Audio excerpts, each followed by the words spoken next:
अच्छा कल बताएंगे। अच्छा ठीक है। एक दिन बचा तो महात्मा ने कहा कि तुम महात्मा बन जाओ। अरे बोले महाराज हमारा परिवार घर बार, हम ऐसे कैसे। महात्मा बोले वैसे नहीं, महात्मा होने के लिए नहीं कह रहे हैं, महात्मा बनने के लिए कह रहे हैं। सचमुच होना तो कठिन है, साधु होना कठिन है। चढ़ना पेड़ खजूर, चढ़े तो चाखे प्रेम रस, गिरे तो चकना चूर। होना कठिन है पर बनने में क्या कठिनाई। तो बोला महाराज, महात्मा बोले एक दिन के लिए बन जाओ। जय श्री राम मित्रों। दोस्तों आज हम आपके सामने एक बहुत ही सुंदर, बहुत ही प्यारी, बहुत ही उत्तम कथा लेकर उपस्थित हुए हैं।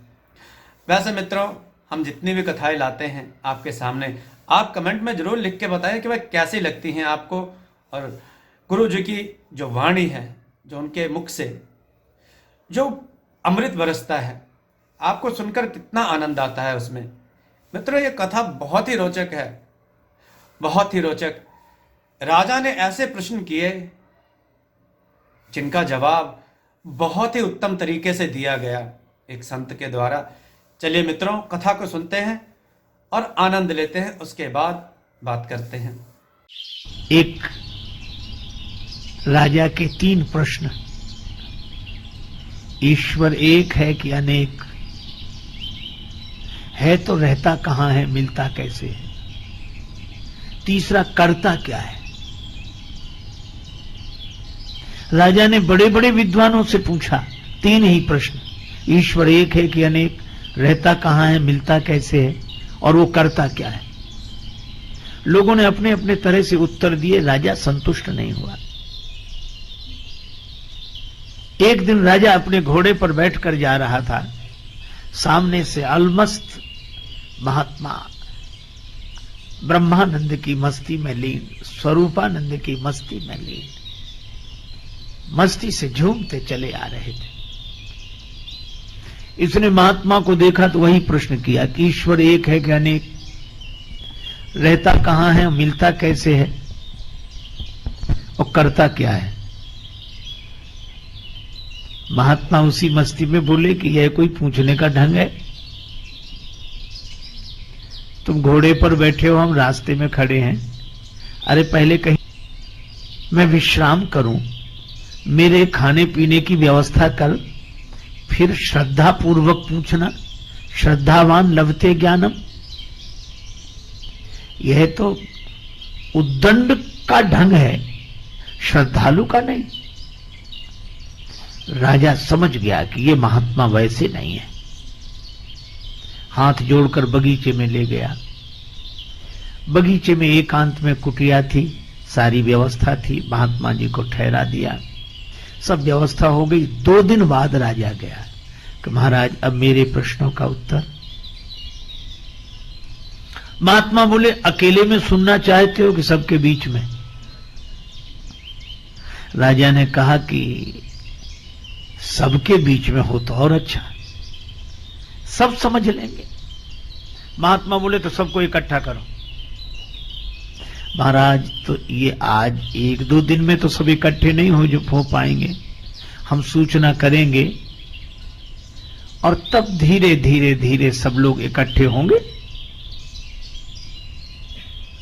महात्मा ने कहा तो हमें भी कोई जल्दी नहीं है, आराम से इकट्ठा कर लो सबको, और जब सब इकट्ठे हो जाएंगे तभी हम उत्तर देंगे। लेकिन हमारे पास अब मत आना, जब जिस दिन लोग इकट्ठे हों उसी दिन आना, और हम आराम से रहेंगे। राजा चला गया। 1 महीने बाद की तिथि निश्चित हुई। उस दिन दरबार में सभी लोग एकत्रित होंगे, महात्मा प्रश्नों का उत्तर देंगे। राजा ने आना बंद कर दिया। महात्मा अपना बगीचे में भगवान का ध्यान करें, पूजा पाठ करें, मस्ती से आत्मचिंतन करें, आनंद से रहें। शाम को घूमने जाते। खेत पर एक किसान काम करता, सवेरे मिल जाता, शाम को मिल जाता। महात्मा ने उससे मित्रता कर ली और किसान से कहा कि कभी हमें काम पड़े तो हमारा कहना मानोगे? जो आज्ञा महाराज। अब 3 दिन बचे उस तिथि में।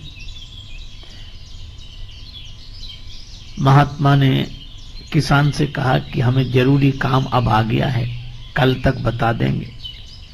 महाराज बताओ। बता देंगे। अब जब 2 दिन बचे तो महात्मा ने कहा कि अब बताएं? हाँ। अच्छा कल बताएंगे। अच्छा ठीक है। 1 दिन बचा तो महात्मा ने कहा कि तुम महात्मा बन जाओ। अरे बोले महाराज हमारा परिवार घर बार, हम ऐसे कैसे? महात्मा बोले वैसे नहीं, महात्मा होने के लिए नहीं कह रहे हैं, महात्मा बनने के लिए कह रहे हैं। सचमुच होना तो कठिन है, साधु होना कठिन है। चढ़ना पेड़ खजूर, चढ़े तो चाखे प्रेम रस, गिरे तो चकनाचूर। होना कठिन है पर बनने में क्या कठिनाई? तो बोला महाराज, महात्मा बोले 1 दिन के लिए बन जाओ। ठीक है महाराज, सिर मुड़ा लेते हैं, आपकी तरह कपड़ा पहन लेते हैं। और महात्मा बोले एक शर्त और। क्या? अपना लिबास हमें दे दो, हम किसान बने तो महात्मा बनो। अच्छा महाराज यही भी। अब महात्मा बन गए किसान, बड़ी बड़ी दाढ़ी बाल और किसान के कपड़े पहने, महात्मा के सामने हाथ जोड़े और किसान बन गया महात्मा। महात्मा बोले डरना नहीं, राजा के सामने चलना है। फिर राजा पूजा करेगा, आरती करेगा, प्रणाम करेगा, तुम डरना नहीं। वो बोला महाराज ये तो सब ठीक, लेकिन राजा साहब जब प्रश्न करेंगे सिंहासन पर बिठा के तब? महात्मा बोले हम तो साथ में हैं, कह देना ये तो हमारा घास छीलने वाला जवाब दे देगा, फिर हम जवाब दे देंगे। हाँ ये ठीक है। महात्मा गए। अब वेश से वो साधु दिखे। अब राजा को संदेह हो, लेकिन अब क्या करे? प्रणाम किया, पूजा की और आरती। महाराज विराजे ऊंचे आसन पर, महात्मा के वेश में किसान था वो बैठा और महात्मा किसान के वेश में नीचे बैठे, सिर झुकाए। राजा ने कहा कि महाराज हमारे 3 प्रश्न हैं, आपने कहा था हम उत्तर देंगे। हाँ बोलो। पहली बात, ईश्वर एक है कि अनेक? दूसरी बात, वो रहता कहां है, मिलता कैसे है? तीसरी बात, वो करता क्या है? वो किसान तो पहले से पढ़ा हुआ था, कहने लगा राजा साहब क्या साधारण सवाल पूछे हैं, इन प्रश्नों का उत्तर तो हमारा घास छीलने वाला किसान दे देगा। राजा को लगा कि इतना सब आयोजन किया और ये कहते किसान दे देगा, पर महात्मा बैठे थे किसान के रूप में, कहने लगे हाँ राजा साहब पूछो, मैं उत्तर दूंगा, गुरुजी ने हमें सब बता दिया, मैं उत्तर दूंगा, पूछो। अच्छा चलो भाई किसान तुम ही बताओ। राजा ने कहा कि वह ईश्वर एक है कि अनेक? किसान ने कहा कि राजा साहब मैं बिना पढ़ा लिखा किसान और आप पढ़ाई लिखाई के सवाल पूछते हो, कोई एक है कि अनेक है, तो फिर निर्णय कैसे हो? एक काम करो राजा साहब, आप कुछ मणियां मंगा लो, ठीक है, गिनना आप, फैसला हम करेंगे। राजा बोला ये ठीक है। एक थाल में मणियां आ गई। अब राजा ने गिनना शुरू किया, एक मणि उठाई और एक मणि उठाकर राजा बोला एक। किसान ने कहा बिल्कुल ठीक, रख दो, रख दी। अब दूसरी मणि उठाई, राजा बोला 2। किसान के रूप में महात्मा थे, वो बोले झूठ बोलते हो, देखो हाथ में 2 है कि 1? है तो 1। बोले फिर 2 क्यों कहते हो? महाराज लिखा है ऐसा। अरे लिखा है पर देख देख कर, दिखने में 1 है कि नहीं? अच्छा वैसे एक है? बोले हाँ है तो एक ही। बोले फिर दो क्यों बोलते हो? अब उसने कहा गिनती मुश्किल हो जाएगी। तीसरी मणि उठाई, 3। महात्मा बोले फिर झूठ बोले, 3 नहीं है, एक ही है। 2 नहीं है, एक ही है। 4 5 6 7 नहीं है, एक ही है। एक के बाद भी एक ही है। लेकिन वह एक ही जब दूसरी बार किसी के अनुभव में आया तो 2 हो गया, तीसरी बार किसी के अनुभव में आया तो 3 हो गया, चौथी बार किसी के अनुभव में आया तो 4 हो गया, 5वीं बार किसी के अनुभव में आया तो 5 हो गया। पर वह है एक ही, एक ही, एक ही। राजा सोचे कि बात तो ठीक कह रहे हैं और दिखाई भी एक ही दे रही है। हम चाहे 2 कहें चाहे 3 कहें, है तो एक ही। और महात्मा बोले जरा 1 के पहले गिनो, तो 1 के पहले तो 0 है। तो कहा 1 के पहले भी 1 है और 1 के बाद भी 1 है और बीच में भी 1 ही है। इसी तरह परमात्मा एक ही है, पर दूसरी बार किसी को मिला तो 2 हो गया, तीसरी बार किसी को मिला तो 3 हो गया, चौथी बार किसी को मिला तो 4, 5वीं बार किसी को मिला तो 5। पर वह एक है, एक है, एक है। एक के पहले भी वही एक है और एक के बाद भी वही एक है और बीच में भी वही एक है। राजा ने तो हाथ जोड़ लिए कि महाराज ऐसा समाधान नहीं सुना। न कोई चौपाई, न दोहा, न श्लोक, न कोई ग्रंथ, किसी का प्रमाण नहीं। और गिनने की सही बात है, हम देखते हैं तो एक ही दिखता है। ये 2 3 4 तो हमें सिखा दिया गया है, पढ़ा दिया गया है। अगर ये सीखी हुई पढ़ाई छोड़कर देखें तो एक ही है। बड़ा सुंदर उत्तर दिया महाराज, हम मान गए कि ईश्वर एक है, एक है, एक। अच्छा एक बात बताओ, रहता कहां है, मिलता कैसे? महात्मा बोले तुम कठिन कठिन सवाल पूछते हो, खिलाते पिलाते कुछ हो नहीं। तो महाराज क्या, दूध मंगाओ। 1 कटोरे में दूध आ गया। अब वो महात्मा दूध तो पिए नहीं, दूध में उंगली घुमावे ऐसे। अरे ये दूध में उंगली क्यों घुमा रहे? महात्मा बोले सुना है इस दूध में घी रहता है, तो हम सोचते हैं घी निकाल कर खा लें। राजा बोला आप भी पागलों जैसी बातें करते हैं। दूध तो रहता है पर ऐसे थोड़ा ही मिलता है। कैसे मिलता है? और दूध को जमाना पड़ता है, दही बनाना पड़ता है, फिर मंथन करना पड़ता है, फिर मक्खन निकलता है, फिर आग में तपाना पड़ता है, तब घी मिलता है दूध में ही। पर बातों से नहीं मिलता है, उसकी विधि है, उसका पालन करने से मिलता है। महात्मा ने कटोरा रख दिया, दूध पी लो। का दूध नहीं पीना, तुम्हारे प्रश्न का उत्तर देना था।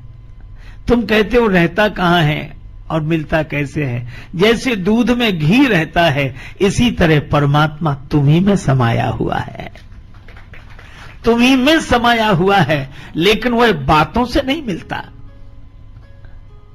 उसकी विधि है। पहले निष्ठा जमानी पड़ती है, फिर विचार की मथानी से उसे मथना पड़ता है, तब वैराग्य का मक्खन निकलता है। फिर तपस्या की अग्नि में तपाते हैं, तब घी प्रकट होता है। वह इसी तरह वह परमात्मा तुम्हारे भीतर से ही प्रकट हो जाएगा, पर उसकी विधि है। राजा बोला कमाल का, ऐसा उत्तर नहीं सुना। अच्छा एक अंतिम सवाल, करता क्या है? महात्मा बोले कि अब एक बात बताओ, तुम सवाल पूछ रहे हो, मैं उत्तर दे रहा हूं, तो तुम हमारे गुरु हो कि हम तुम्हारे गुरु? राजा बोला गुरु तो आप ही हो। महात्मा बोले फिर ये कोई ढंग है कि तुम सिंहासन पर राजा बने बैठे रहो, हम नीचे बैठे रहे? फिर उतरो नीचे। राजा नीचे उतरा और किसान के रूप में महात्मा सिंहासन पर जाकर बैठ गए। अब राजा नीचे बैठा, कुछ उत्तर पाने के लिए। महात्मा बोले ही नहीं, तो कहा कि महाराज आपने उत्तर नहीं दिया। किसान बोला यही करता है। राजा को किसान की जगह बिठा देता है, किसान को राजा की जगह बिठा देता है, बड़ों को छोटा बना देना, छोटे को बड़ा बना देना, यही उसका काम है, रोज यही करता रहता है। मित्रों, ये थी बहुत ही सुंदर कथा। आप लोग बताइएगा कि ये कथाएं आपको कैसी लगती हैं। कैसे महात्मा ने राजा के प्रश्नों का उत्तर दिया, किस प्रकार उन्होंने राजा को एकदम बढ़िया तरीके से समझाया। वहां बैठी सारी प्रजा ने महात्मा की एक एक बातों से जो ज्ञान प्राप्त किया वो उत्तम था, अति उत्तम था। इसलिए कहते हैं मित्रों, साधु महात्माओं से जुड़े रहना चाहिए, उनके प्रवचनों को सुनना चाहिए। उनकी बातों में गूढ़ रहस्य छुपे रहते हैं जो मनुष्य के जीवन में हमेशा काम आते हैं। चाहे कितनी भी कठिनाइयां आए मनुष्य के जीवन में, साधु महात्माओं की संगति से सब कठिनाइयां दूर हो जाती हैं मित्रों।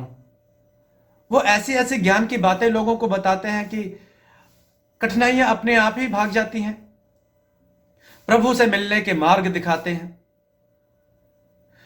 हमारे सनातन धर्म की यही तो महानता है मित्रों कि यहां जितने भी साधु महात्मा हुए हैं सबने मानव का कल्याण ही किया है।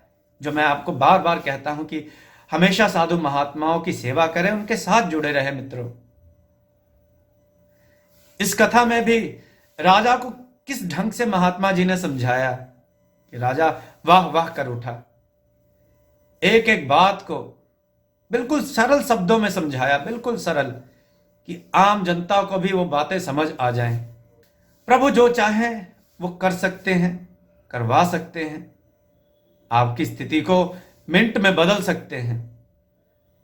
तो मित्रों, आपको ये गुरु जी की कथा कैसी लगी कमेंट में जरूर बताइएगा। वीडियो को लाइक कीजिएगा, चैनल को सब्सक्राइब कीजिएगा, ऐसे वीडियो को शेयर जरूर कीजिएगा मित्रों, और कमेंट में जय श्री राम लिखना ना भूलिएगा। जय श्री राम मित्रों।